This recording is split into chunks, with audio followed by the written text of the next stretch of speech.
Liberal democracy ceases to exist when partisanship vanishes.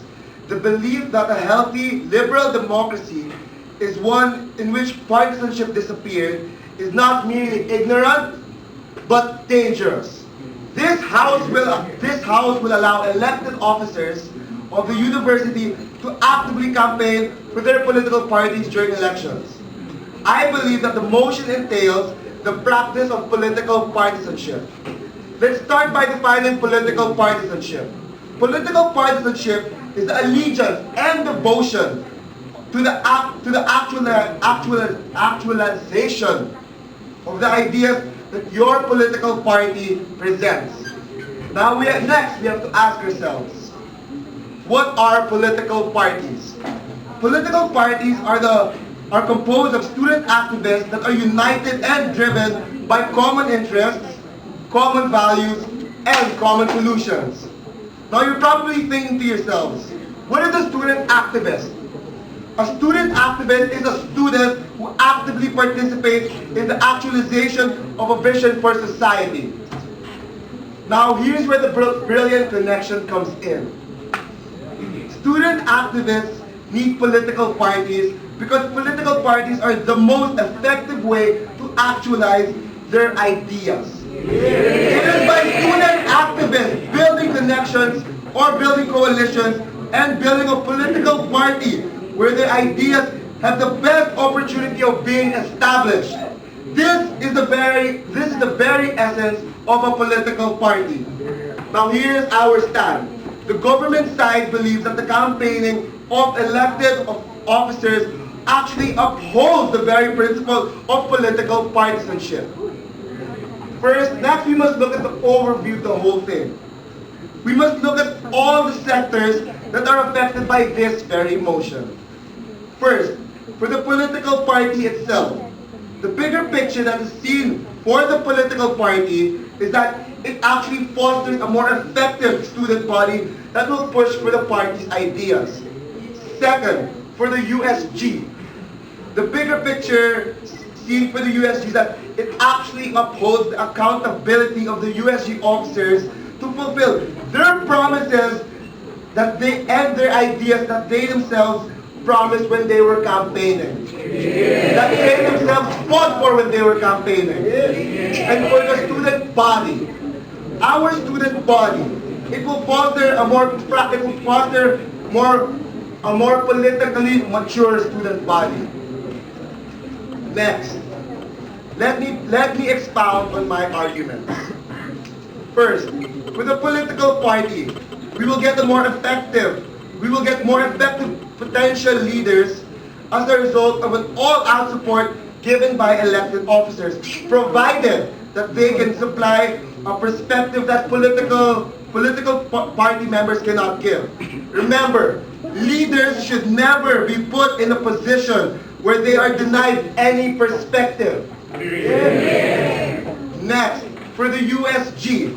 Because when USG officers openly campaign for their political parties, it is a fulfillment of their promise to actualize their ideas, because it connotes that the gathering of support from people to make a more effective means put their ideas into effect. Here's a specific example. When Jana Kabuhat actively campaigns for Alliance Tapat sa La Lista, it goes to show that she has not lost her vision, the same vision she has for this university. Because when she campaigns for Tapat, because everything that Tapat promises, she still believes that everything Tapat promises for this election is everything that she still promised when she was campaigning. Yeah! And for the student body, it is because constituents are given the benefit of having more educated votes during campaign sessions, because when elected officials openly acknowledge their political affiliations, given that elected officers are already given the mandate of the students and they are directly in a position where leadership is showcased, voters are given a tangible idea of what they can expect from prospective candidates based on how elected officers can perform. Here's to conclude the whole thing. This is the reason why political parties have continued for over 27 years despite the fact that people graduate, despite the fact that people leave. Because although the people are an important aspect of fulfilling the political party's purpose, and we see that it is an important aspect, people are expendable. We have to realize that in the end of the day, people are expendable. The true ideas are the real foundation, a solid rock that keeps political parties standing. Not the people. Political parties are always about the ideas that the people represent. To give you supporting details of why political parties are about the idea and not the people, I'll give you a little background. In the 18th century, parliament and legislation were becoming increasingly popular in the Western governments. Legislators who were already elected officers saw the need to band together with other legislators who shared one common view. That they have an idea that they want to happen within society. The groups within these legislative bodies were later known to be today as political parties, thus showing that the real essence of a political party is not about the people, but rather about the idea, a concept our political party is very familiar with.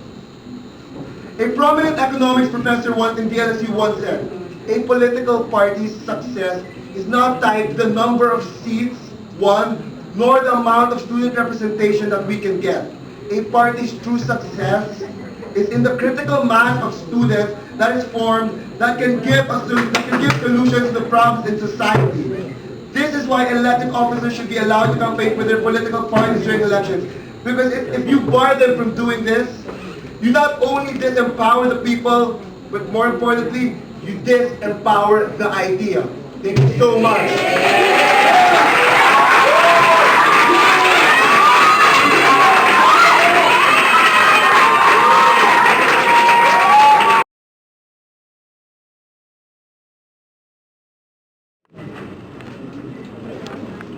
We won this debate because we addressed all sectors affected by the motion. We did not just address all sectors of the motion, all sectors affected by the motion. We showed how we did not compromise any of the sectors affected by the motion. And rather not just not compromising it, we showed how our stance actually benefits all sectors of the motion.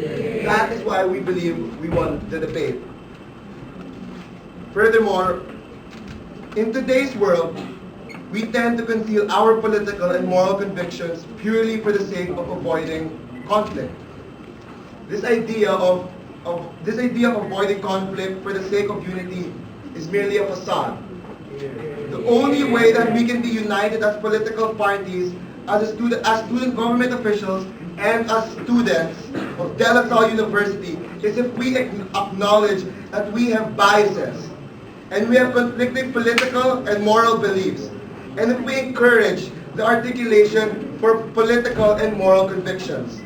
This will foster the sense not of unity through uniformity, but rather unity in diversity through a toleration for each other's differences. So again, we won this because we showed the real underlying motion, how the motion actually affects each and every one of us, not just as students, not just as USG officials, and not just as a party, but as a collective.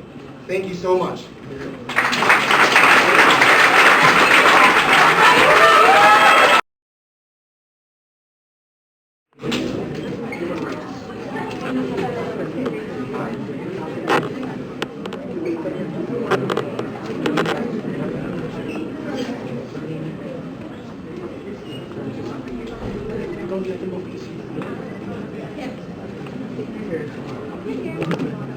The Philippines as of now is being harassed and our borders are being crossed and we can't even respond to it. Philippines, on the motion, in light of recent developments between China and the Philippines, this House will reinstate U.S. military bases in the Philippines. The Philippines is a sovereign country with rights and responsibilities. Responsibilities such as to protect her interests, territory, and her people. They also have a responsibility to ensure that they have their freedom. As of now, Philippines' borders are being crossed, and the international laws are being disregarded. What can we do about it? Even as we speak now, our military is not ready for aggression from China. Our state will not be able to protect their people and even their land. So, Mr. Speaker, I have a few arguments for today. First of all, what is the state properly upholding their rights? Our rights as a state, in general. Is it able to protect their people, their territory, and more? So how can the state protect us if its military is not even capable of, it's not even ready? How can it protect us if we don't even have enough weapons? These are the right questions that our country should be asking. And that is why we need to call upon the U.S. military forces. Because this is the only way the state can effectively protect her interests. Because we need to call upon them now. Because at our current state, we can't fight off any imminent threats from China. Because what they're showing now is an act of aggression. They're disregarding the policies set up by the United Nations, set up by the international community, such as the UNCLOS.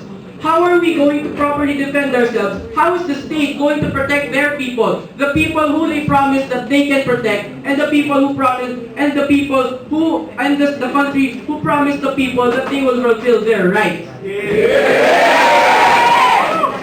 So now that we proved to you that now that I've shown you what the state's purpose is, can we properly defend ourselves? Can the state properly uphold its rights? If we don't ask for USA's help now. So that's what proves our point. Because we've proven to you that we need to act now. We need help from our allies. We need help from the international community to help the state protect its citizens, its territory, and its country. So now let's move on to my second point. The second point of my debate is the protection of the international community. Because what happens in this debate? In this debate, we're not only talking about China's laws and Philippines' laws. We're also talking about international laws. Because what's happening here? China's not just violating our laws. I'll take your point in a while. China's not just violating Philippines laws. It's violating the international laws. And what's happening here? The international community is also getting affected. That's why we need to act now. Because if we don't allow the USA to set up its military forces in the Philippines, we won't be able to protect the international interests of the entire world, which is protect and what we need to do now is to protect the international laws, because we need to forward our point first. Go.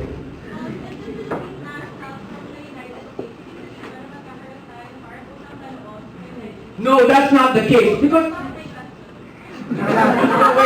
never mind. That's not the case. Because what we're trying, I can reject you now.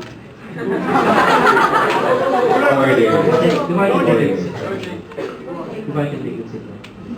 You can propose the paper. Okay, so.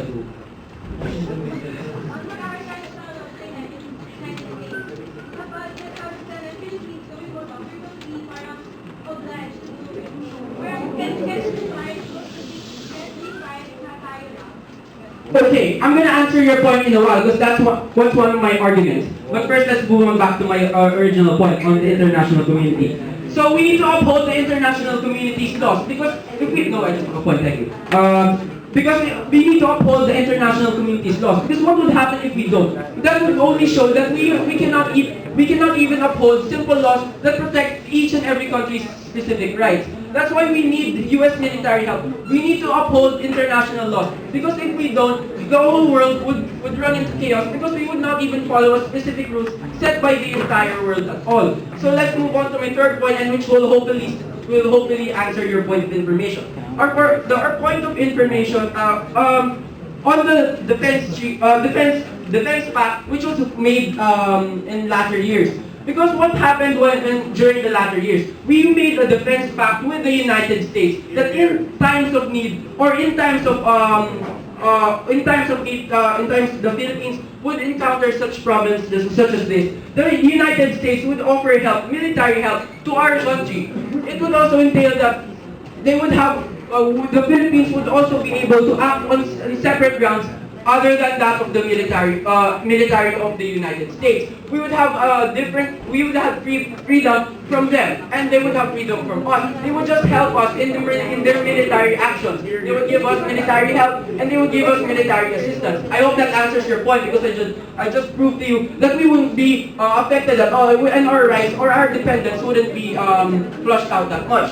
So let's go back to the defense pact. We prove to you now that the Defense Act only furthers our freedom because 6 minutes now. It proves our point that this fact shows to you that the United States has a legitimate reason as to why it goes to the Philippines, as to why it goes here and helps our general interest. It also has the law of the something. It also has the right to the hegemon state or the general police in the entire world. It's the superpower of the world, and it's their responsibility to act as the world police. So they have to act now, because if they don't, international policies or international rights would be disregarded, and we would show to you that in our side, human rights and countries' rights and state rights are upheld. Thank you.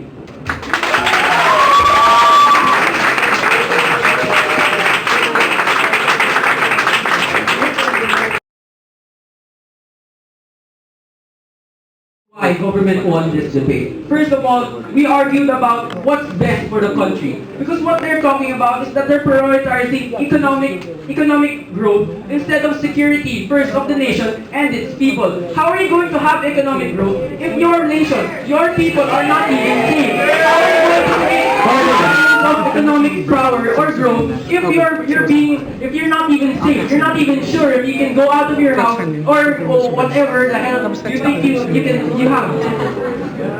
Okay, second of all, they didn't attack the main issue. The main issue being the main issue on whether or not the United States should intervene. They only argued about dependence of the Philippines by itself. But the real issue here is, do we need international relationships? Do we need allies during the times of our help? They just shrugged off the idea that we need help now. They just shrugged off the idea that at this moment, we can't fend for ourselves. They just want to grow on ourselves. But the problem is, at this point in time, we can't grow as ourselves. We need help from the international community. Because in this time, we live in a globalized world where we can't depend on ourselves. We need to depend on other countries, other connections, and other places other than the Philippines or other than what we have in our country. So, they also conceded to a threat. They also conceded that there is a threat, and they didn't even push forward a solution to how are they going to address this threat. They pushed forward that there's going to be an imminent threat, and they didn't even address they didn't even give us a solution onto this threat. And they also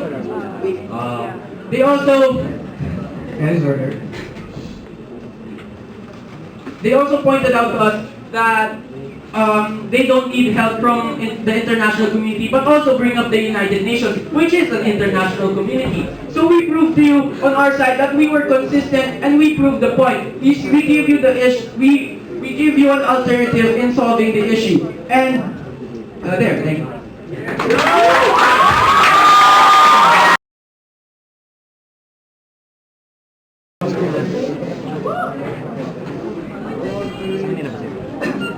Order. Whenever you're ready. Since 2011, a civil war has been going on in Syria. The Syrian government has been massacring its own citizens, and the current death toll is catastrophic. Countless people are having their own rights, their own basic human rights, such as the right to life, the right to expression, and the right to freedom of speech, violated by the government. Where is freedom in this situation? Where is justice? Where is that just and free society? This is now, because the longer we stand here discussing this issue, the more people will be losing their lives. The United Nations has failed in its duty to promote equal rights among the citizens of every nation under its wing. The Syrian government has now become a threat to itself and to its own country.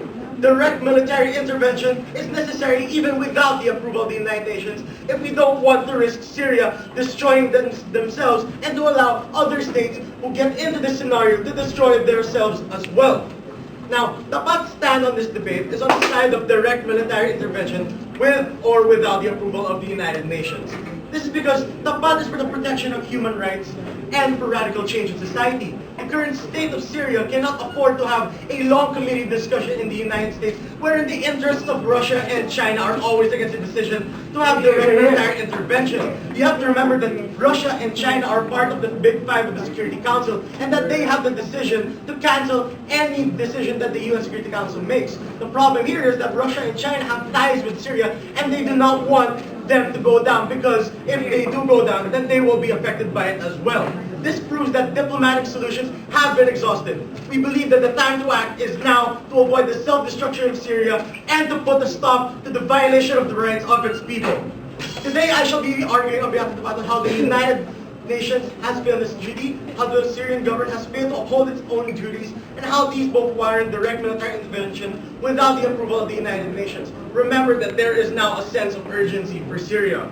So for my first argument, which is about the failure of the international society of the United Nations, the UN has failed to uphold its own duties and responsibilities.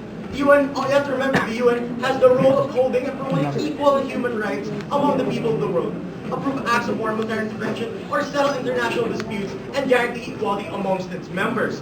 The United Nations, here we will show that the United Nations has indeed failed.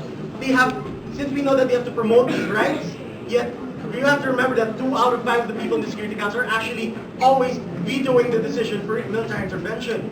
What's happening here? You're seeing that there is no action being done to Syria. Right now, people are still dying. This shows a flawed system in which equality is not promoted and that the 5 large powers have a larger power than the other nations.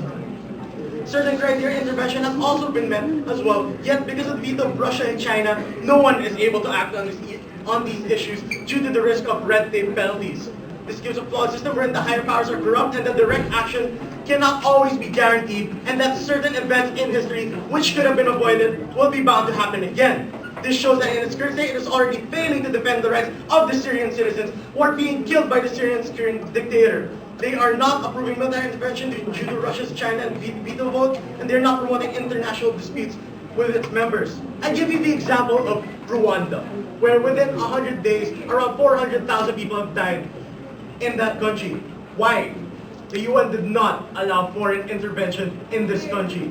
If they allowed, we could have prevented this huge amount of deaths among the citizens of Rwanda. We cannot let Rwanda happen again. Yeah. So what if the UN is a failure, you may ask?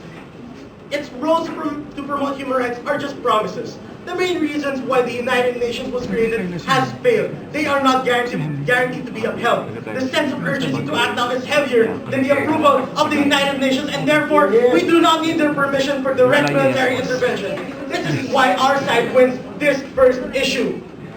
Now, for my second argument, which is on the failure of the National Society of Syria. The Syrian government has failed in its roles and duties.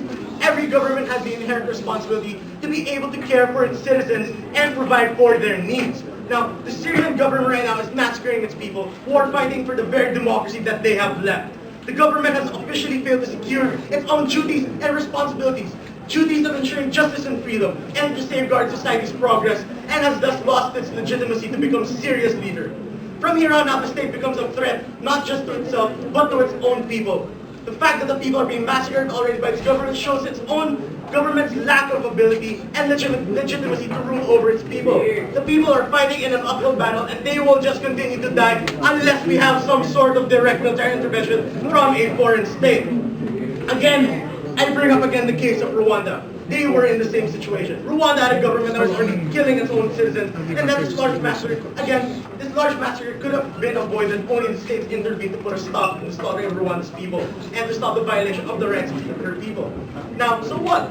This just pushes for the idea that other states should intervene with Syria because the citizens of Syria aren't equipped and aren't capable in this situation. They will only lose their rights if they continue to fight without the help from another nation.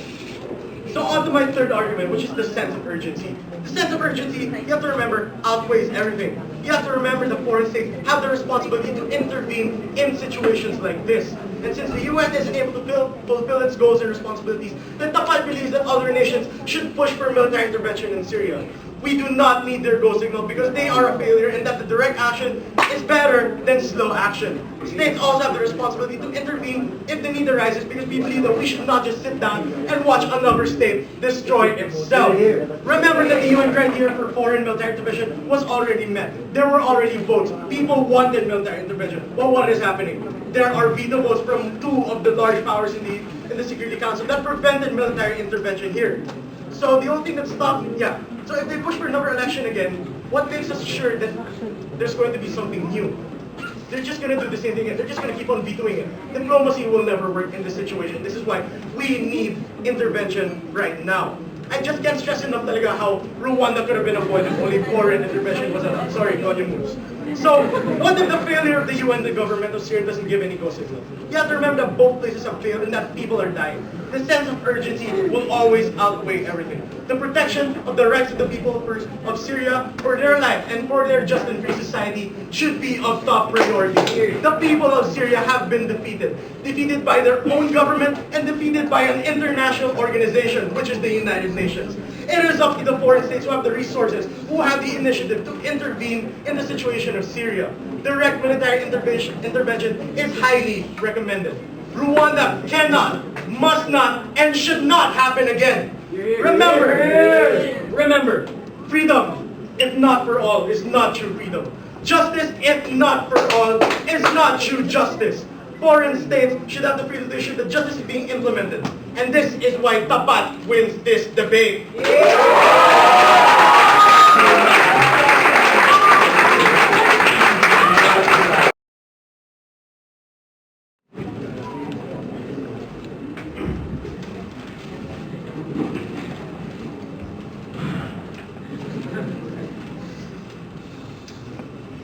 So why has Tapat won this debate so far? I'm about to tell you why. First of all, we've proven that the UN has failed. We've proven that they are not legitimate. We've proven that they do not deserve the authority to give the approval. We've proven that they are not doing the main goal that they were built, which is to protect the human rights. Because if the system prevents intervention to protect the human rights of the people of Syria, then they're not doing their job, and I believe that that's why they failed. Their goals are just merely promises, and they're not even being upheld. We've also proven that the Syrian government is now a threat to itself and to its people, and that it has failed. If they can't help themselves, which is the case right now, and if the UN can't help themselves, then who? And what better time to act than now? He came up with a logical candidate for intervention. We have also proven that the main issue is the violation of human rights. And we have won this issue because, as I have pointed out, that right now within Syria, there is nothing there that can protect the human rights of the people. Maybe there is a coalition against the Syrian government. Alright, so I guess they're fighting, but they're still being killed by the Syrian government. So who else can help them outside? Other nations outside. Why should other nations just sit tight and watch Syria go down into flames? Why can't they go in there and make a difference?